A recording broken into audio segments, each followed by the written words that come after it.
Assalamualaikum warahmatullahi wabarakatuh. Apa kabar saudara? Kita bertemu kembali dalam program Sapa Aceh untuk edisi hari ini. Semoga kabar Anda baik-baik saja. Dan seperti biasa, selama setengah jam ke depan nanti kita akan berbincang informasi-informasi atau tema-tema menarik.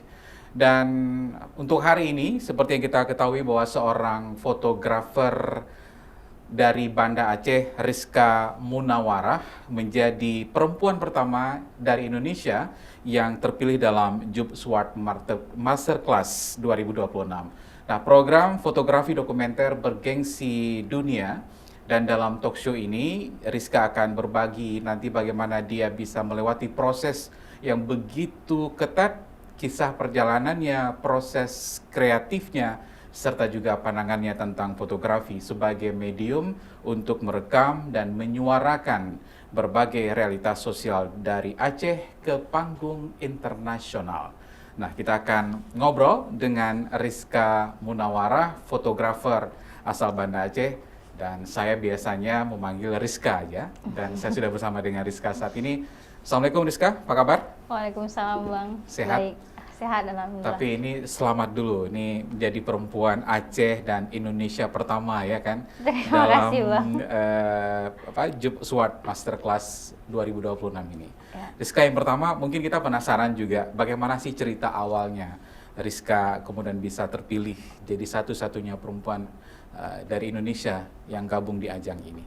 Ya, Eh, saya sendiri sebenarnya nggak menyangka Bang ya, bisa sampai diberi kesempatan untuk bisa bergabung di kelas master kelas Job Swart ini. ya Job Swart ini. Awalnya itu saya dinominasikan oleh Panya Foto Institute. Kemudian saya mengirim beberapa karya seperti portofolio, CV, kemudian motivasi untuk mengikuti kelas, kemudian proposal proyek. Nah, beberapa bulan kemudian saya mendapat email dari tim Job Swart, lolos, dan alhamdulillah gitu Bang. Emang sebenarnya kan tahun lalu saya juga sempat dinominasikan oleh tim Panya juga. Terus tahun lalu saya coba belum lolos, dan tahun ini alhamdulillah lolos. Nah, yang saya ngelihat bedanya tahun lalu itu portofolionya lebih sedikit yang diminta. Kalau tahun ini tuh ada sekitar 60 foto yang diminta. Yang portofolionya itu jadi 60 foto. Kemudian ya panelis itu melihat karya-karya kita dari portofolio gitu. Oke. Sebenarnya Job Swart Masterclass ini seperti apa dan bergengsinya itu bagaimana sehingga Rizka sendiri jadi wanita pertama dari Aceh dan Indonesia yang ada di Job Swart. Nah, informasi dari kawan-kawan sangat susah untuk lolos Job Swart ini katanya. Karena untuk Indonesia sendiri itu 2019 ada Yopi Peter dari Indonesia yang lolos. Itu beliau juga mentor fotografi saya. Kenapa ini bergengsi? Karena yang pertama yang ngadain WordPress foto. Kemudian alumni Job Swart ini memang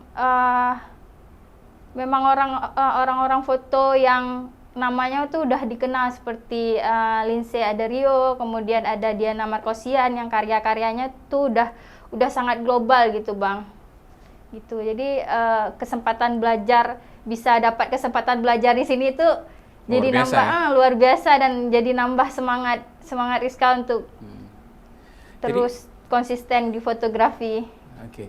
Nah, prosesnya gimana Rizka? Artinya kompetitor dari Indonesia, ya maksudnya fotografi wanita juga ya, fotografer wanita yang ikut dalam kegiatan ini gitu. Ya, setahu Rizka ada 3 nama tahun ini dari Indonesia yang dinominasikan.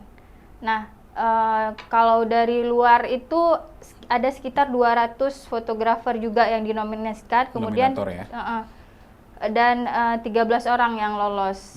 Dan tahun ini ya ada dari Palestina, terus kemudian Indonesia, ya banyak dari luar, dari negara-negara Oke, lainnya. dan memastikan bahwa Rizka adalah fotografer wanita ya, dari Indonesia yang Iya. masuk dalam Jobs Award ini ya. Iya.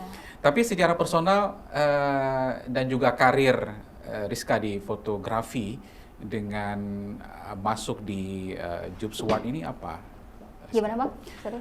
Untuk pribadi dan juga karir ya. Mm-mm. Ini kan sudah ada di ikut kelas ini nanti di Jobs Award. Secara pribadi itu bagaimana? Ya, secara pribadi itu kayak apa ya?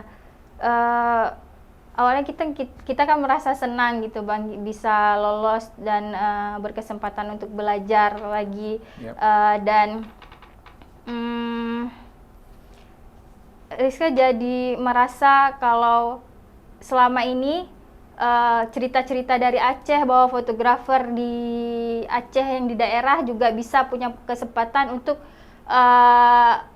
tampil di internasional. Jadi kita kan nggak perlu minder lagi bahwa kita dari daerah, tapi kita juga bisa untuk tampil di panggung internasional gitu. Ya, ada bocoran nggak kira-kira karya yang 60 karya yang Rizka kirim, tentu kan dibanding dengan kompetitor lain yang artinya yang mendaftar, apa yang membuat Rizka kemudian masuk dalam Jobs Award ini? Ada nggak catatan itu gitu? Kalau dari tim seleksi nggak ada Bang. Saya nggak mendapat email alasan mereka memilih saya sebagai mentee di situ. Tapi menurut saya karena karya-karya yang saya tampilkan itu memang sangat personal gitu Bang. Ceritanya jadi sangat relate dengan kehidupan saya di sini. Yang saya tahu kebanyakan orang audiens internasional itu kan ingin melihat bagaimana misalnya bagaimana Aceh itu dari perspektif yang karya. Orang Aceh itu sendiri gitu. Jadi kalau misalnya orang luar, orang asing buat karya di sini kan dia nggak merasakan langsung. Nah, ketika si fotografer ini yang tinggal di sini dan membuat karya itu jadi ceritanya jadi lebih intim gitu Bang, jadi lebih personal. Dan karya-karya yang saya angkat juga kebanyakan lahir dari pengalaman personal, kemudian ketertarikan personal, kayak contohnya tentang perempuan dan syariat Islam, dan kemudian tentang perubahan iklim terhadap petani kopi, gimana dampaknya perubahan iklim ke petani kopi Gayo. Itu awalnya kan karena simple karena kita suka ngopi kan Bang. Di sini Aceh itu sangat identik dengan kopinya. Lalu ketika ngobrol sama teman-teman ternyata produktivitas kopi itu kan semakin menurun. Semakin lama semakin menurun. Nah, itu kan juga berdampak untuk keluarga-keluarga petani yang ada di Gayo. Nah, itu kemudian ada satu portofolio lagi yang saya ngirim 3 cerita dari 60 karya yang dikirim. Iya, dari 60 karya yang dikirim ada 3 cerita tentang syariat Islam dan perempuan dan syariat Islam. Kemudian petani kopi di Gayo, kemudian tentang pengungsi Rohingya. Jadi saya kan sering Bang liputan tentang kedatangan pengungsi Rohingya, kedatangan. Jadi setelah liputan itu saya merasa apalagi ini, kayak saya udah meliput kedatangan, lalu sebenarnya gimana mereka hidup di camp itu. Nah, pada saat itu saya tertarik untuk membuat cerita yang tentang bagaimana mereka memanfaatkan alat komunikasi seperti handphone untuk belajar dan terhubung ke keluarga-keluarga mereka. Jadi handphone bagi mereka itu sepenting itu. Sangat berharga ya. Baik. Bisa membangun konektivitas antara mereka dan keluarga mereka yang di sana, dan banyak cerita-cerita menarik yang saya temukan ketika saya kembali ke camp dan mewawancarai mereka lagi dibanding ketika saya wawancara ketika mereka baru sampai gitu. Baik. Jadi ini cerita soal fotografer untuk jurnalis ya, dokumentasi ya gitu ya, Ya, dokumenter ya. dokumenter gitu. Oke baik, saudara nanti kita akan lanjut kembali dari seorang Rizka Munawara, fotografer yang punya kesempatan untuk bisa ikut dalam Job Sword Masterclass. Ini adalah wanita Aceh dan perempuan Indonesia pertama yang ikut dalam Job Sword ini. Kita akan ngobrol lebih banyak lagi nanti di sesi berikutnya. Tetap bersama kami.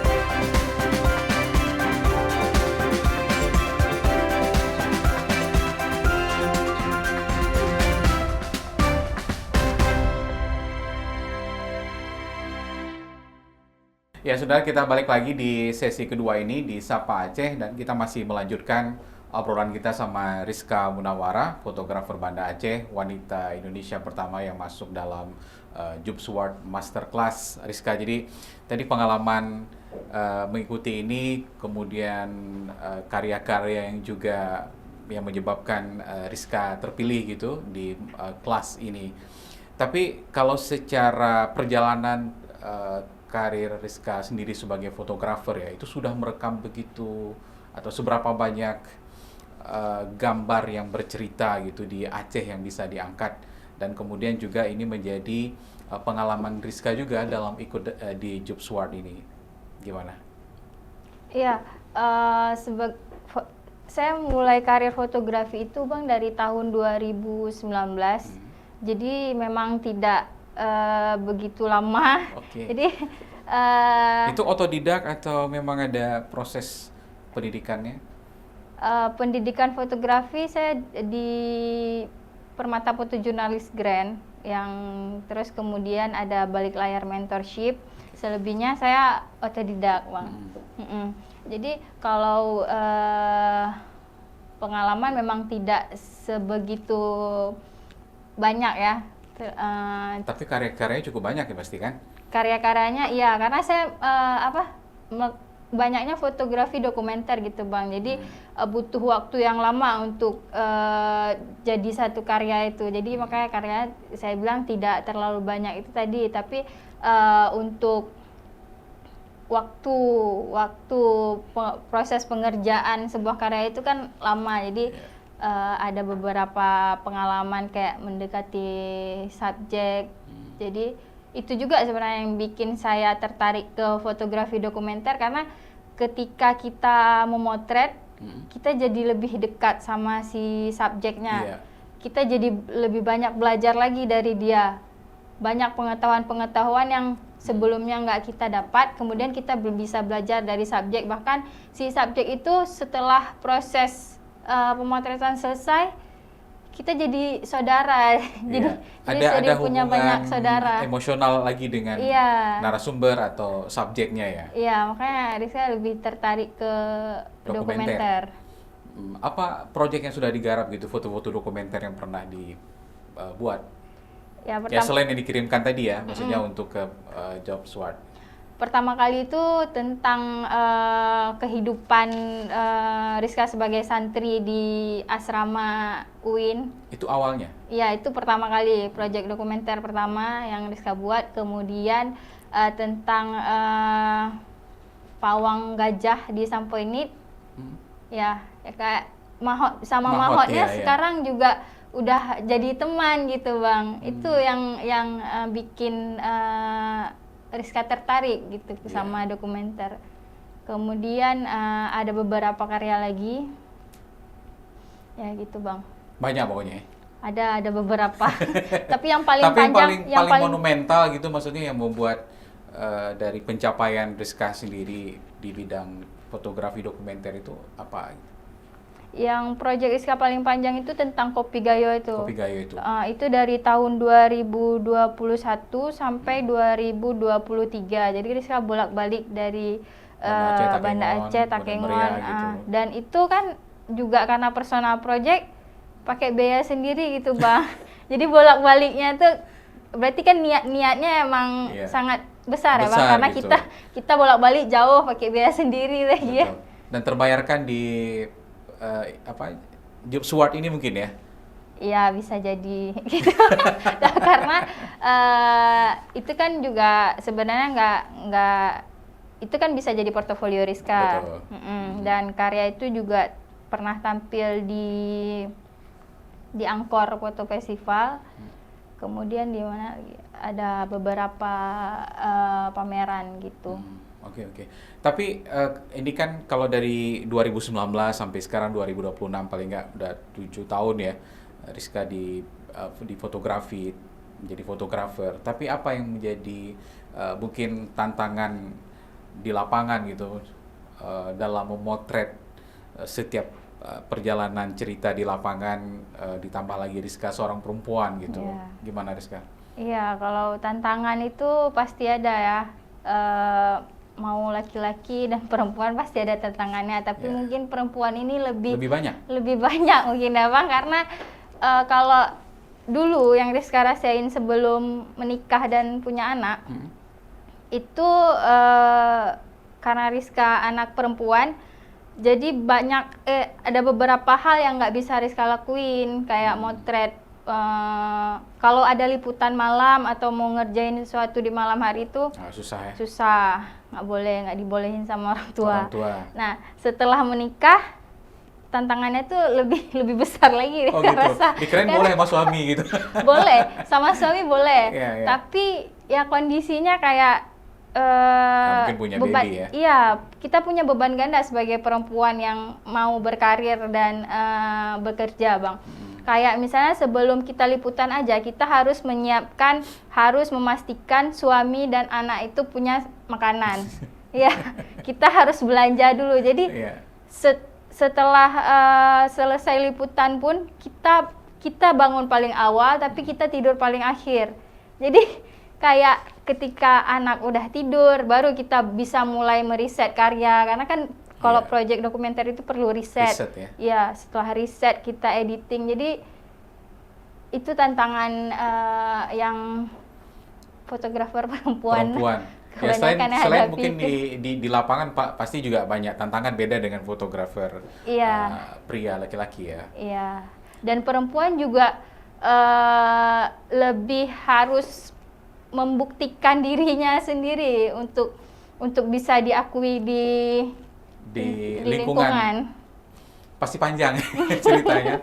Oke, tapi Rizka nanti kita teruskan lagi di segmen berikutnya. Baik, saudara, kita jeda kembali dulu Sapa Aceh. Nanti di bagian akhir nanti Rizka juga akan cerita kira-kira persiapan dirinya untuk ikut Job Sword Masterclass ini, bagaimana mekanisme di program ini seperti apa, ada di sesi berikutnya. Tetap bersama kami.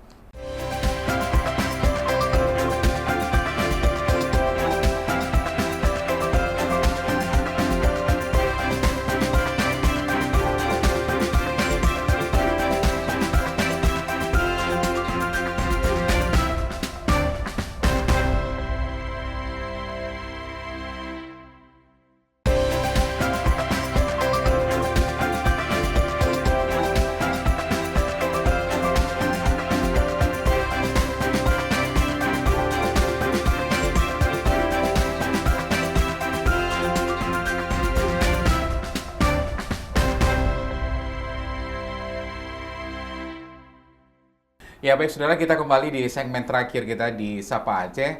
Saudara, Job Sword Masterclass ini adalah salah satu program pendidikan unggulan ya dari WordPress Photo yang diperuntukkan bagi fotografer dengan pengalaman sekitar 5 hingga 10 tahun. Betul Rizka ya? Iya. Dan Rizka seperti yang kita bilang tadi, dia akan menjalani kelas di program pendidikan ini. Nah, kita tanyakan sama Rizka. Jadi Rizka ini kapan dimulai Job Sword master class yang akan diikuti nanti, bagaimana mekanismenya, eh, ada online kah atau mungkin nanti akan juga liputan atau mengambil beberapa objek di internasional, bagaimana? Ya, untuk program ini sendiri dimulai pada tanggal 24 Juni ini sampai 9 November. Jadi 4 bulan secara online. Jadi dari Juni sampai Oktober itu online. Kemudian online mentoring kita ngerjain project mulai dari develop ide, kemudian motret, editing gitu. Kemudian di sesi akhir kita diajak ke Kairo untuk mengikuti kelas kayak seminar publik gitu, kemudian presentasi karya kita. Dan ya di akhir sesi juga kita diwajibkan untuk men-sharing ilmu yang sudah ada ini untuk fotografer-fotografer di tempat kita tinggal. Oke. Gitu. Oh nanti ya setelah Setelah jadi semua mentor program juga nanti? selesai. Jadi kita di apa ya? Diwajibin untuk sharing lah, sharing Oke, ilmu. nanti akan buat kelas gitu. Ya. Ya untuk fotografer-fotografer di daerah ya, di daerah Iya, di di mana daerah. kita berasal gitu. Atau di Indonesia karena Di Rizka mewakili daerah tempat Indonesia. kita berasal. Oh, tempat yang berasal. Jadi empat bulan ini akan daring ya? Iya, 4 bulan Kelasnya. akan daring. Itu pusatnya di mana nanti? Artinya di Kairo kah atau Nanti akan berlangsung kelas secara offline-nya di Kairo seminggu. Tapi kalau di sini nih Rizka ngerjain tentang inisiatif-inisiatif perempuan di kawasan ekosistem Loser. Jadi mungkin Rizka akan bolak-balik ke daerah-daerah kawasan ekosistem Loser untuk melihat bagaimana inisiatif-inisiatif perempuan untuk menjaga kawasan ekosistem Loser. Jadi itu yang Rizka persiapkan sekarang? Ya. Untuk Untuk presentasi di November itu? Iya, untuk presentasi di November. Jadi sebelum kelas mungkin persiapan yang awal itu kayak buat proposal, kemudian upgrade kemampuan bahasa Inggris. Karena kan di kelasnya juga itu bahasa kan nanti Inggris pasti kan akan juga. kelas bahasa Inggris ya. Itu persiapan-persiapan Rizka ya. Tapi untuk apa yang dipresentasikan tadi itu, apakah ada hubungannya dengan 3 karya yang membuat Rizka tadi terpilih, yang tadi soal pengungsi Rohingya, kan? Kemudian ada kopi, ada juga perempuan dan syarat Islam. Jadi ketika presentasi nanti akan beda juga. Akan beda, Bang. Dengan Jadi ketika karya yang presentasi dikumpulkan. nanti kita akan mempresentasikan hasil dari kelas selama 4 bulan itu. Jadi proposal yang Rizka ajuin kan soal itu tadi, inisiatif perempuan Menjaga hutan. Untuk menjaga hutan di kawasan ekosistem Loser. Nah, nanti ketika presentasi kita akan presentasi soal itu. Objeknya juga harus perempuan gitu atau general? Atau Rizka memang mengambil Enggak harus perempuan sebenarnya. Ceritanya bebas. Mereka ketika untuk ngajuin proposalnya bebas mau cerita apa aja, tapi karena ketertarikan Rizka ke isu lingkungan, perempuan, kan banyak karya-karya Rizka itu berbicara soal perempuan, lingkungan, identitas. Jadi untuk karya ini, mereka juga sebenarnya proyek yang akan dikerjakan itu adalah proyek ongoing, proyek yang sudah pernah dibuat sebelumnya ataupun proyek yang udah di tahap riset sebelumnya, kemudian mau dikembangkan. Nah, Rizka kan udah pernah liputan soal ranger perempuan. Oke. Nah, jadi makanya ketika submit kemarin itu Rizka ngajuin itu untuk dikembangkan karena menurut Rizka proyek yang sebelumnya itu kayak kurang kuat gitu, Bang. Kurang greget. Jadi mau di-develop ulang idenya gitu. Oke, baik. Padahal banyak isu lain ya, mungkin budaya, kemudian sosial, kemanusiaan. Tapi memilih perempuan-perempuan penjaga hutan itu memang menjadi pilihan Rizka karena memang sudah ongoing gitu. Iya, pertama itu sudah ongoing, kemudian kan ketertarikan Rizka ke isu itu, Bang. Isu lingkungan ya. Memang lebih concern. Karya-karya Rizka sebelum juga ke lingkungan atau dokumenter lingkungan. Ada beberapa yang ke dokumenter lingkungan kayak yang Mahot itu, kemudian krisis iklim ke kopi. Sebenarnya Rizka suka menikmati alam Alam. Aceh ini, Bang. Itu yang Rizka pengen potret ya sebenarnya. Jadi makanya Rizka cari cerita-cerita yang sebenarnya alam Aceh ini kenapa? Siapa orang-orang di balik ini? Ya gitu. Maksudnya alam Aceh yang sedemikian indah ini Sedemikian indah ini tetap harus dijaga. Begitu ya kira-kira realitas yang Rizka mau potret gitu.